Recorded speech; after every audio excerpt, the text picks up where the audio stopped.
You might say Las Vegas is on a winning streak. Next weekend, for the first time, it's hosting the Super Bowl. But as Luke Burbank reminds us, that's just one indication of how far Las Vegas has come. Hi, I'm Luke. Luke, welcome. No pleasure. Welcome. Thank you so much. Looking out at Las Vegas with Mr. Vegas himself, Wayne Newton. You've been up in this a few times, though. Yes, I have. And it's wonderful, by the way. You realize just how much this city has changed since he came to town back in 1959. There were 7 hotels on the Strip. That's what Vegas was then. Do you feel like Las Vegas is being treated like a real American city in a way that maybe it wasn't always in people's minds? There's no question about that.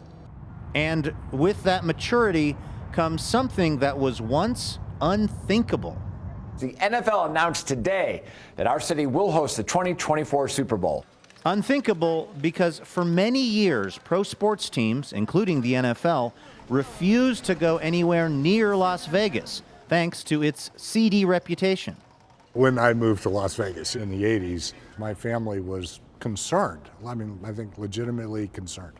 Steve Hill heads up the Las Vegas Convention and Visitors Authority, one of the organizations that lobbied for years to get pro sports teams to reconsider their idea of Sin City. Even with all of that work, is it still surprising to you to think that the Super Bowl is going to be happening here in Las Vegas? It really is. We thought that was completely out of the question. For a long time, there was the fear that the bright lights of Vegas might remind fans of one of sports' darkest days, when gamblers fixed the 1919 World Series. And when, after the famed White Sox fielder Shoeless Joe Jackson confessed his guilt, it said that one weeping fan of his cried out, "Say it isn't so." But that concern has diminished, says Brett Arbarbanel, executive director of the International Gaming Institute at UNLV. For a long time, gambling in Las Vegas, by extension, was viewed as kind of this unacceptable, maybe unethical, inappropriate, seedy, sometimes even evil thing to do. And a lot of that's shifted. There's much more acceptance of gambling these days. Ironically, says Abarbanel, some of that acceptance might be thanks to a 2018 Supreme Court decision that initially looked like bad news for Nevada. The court overturned something called PASPA, the Professional and Amateur Sports Protection Act. And since then, more than 30 states have legalized sports betting. So, in other words, the fact that anyone anywhere pretty much now in America can place a sports bet on their phone, it has not actually hurt the economy here in Las Vegas? It hasn't. It's grown alongside one another. Because, the theory goes, the more familiar people are with gambling on sports, the less worried they might be about pro sports teams being based in Las Vegas. Teams like the Raiders, the Golden Knights of hockey, the Aces of the WNBA, and soon the legendary Tropicana Hotel will be demolished to make way for a new stadium for the soon-to-relocate Oakland A's.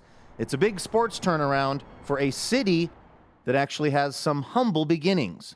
This feels like the most unglitzy part of Las Vegas I've been to. Why are we here? Yeah, we are here because this is where Las Vegas actually began. Where the plaza sits today is where the great land auction took place in 1905 that founded the city. Brian Paco Alvarez is an anthropologist, tour guide, and lifelong resident of Las Vegas, who says there's a practical reason his town has been all in on gambling and entertainment over its 100-plus year history. It's a city that has to reinvent itself to survive. You know, we don't have a lot of industry here. He took us on a drive on what else? Las Vegas Boulevard. We don't have a lot of water, so we realized that the formula of having gaming worked for us.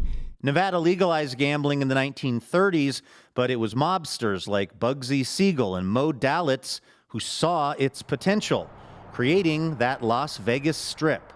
With that danger in its DNA, the city leaned in hard to the sin part of Sin City over the years. I know. These days, though, Vegas is betting that the once-in-a-lifetime experience of their town will be a key in attracting the TikTok generation. Things like Formula One racing right on the Strip.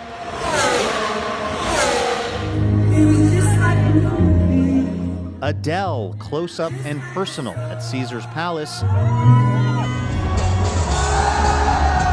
Or U2 at the Sphere.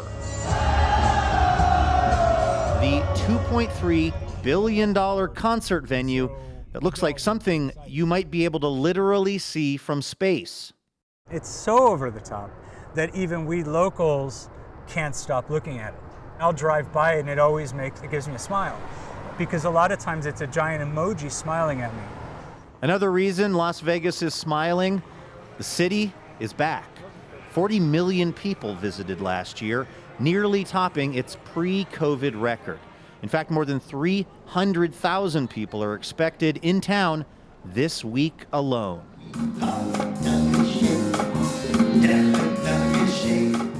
And Wayne Newton would just like to take a moment to say thank you. Do you feel like you've kind of become, to some degree, the institutional memory of Las Vegas? Yes, I have, and I say that with a great deal of pride.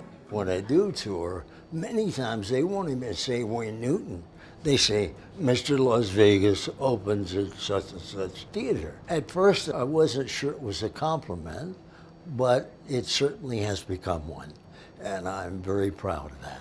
The truth of the matter is, to call it Sin City is a misnomer, because there's nothing that goes on here that doesn't go on in every city pretty much in the world.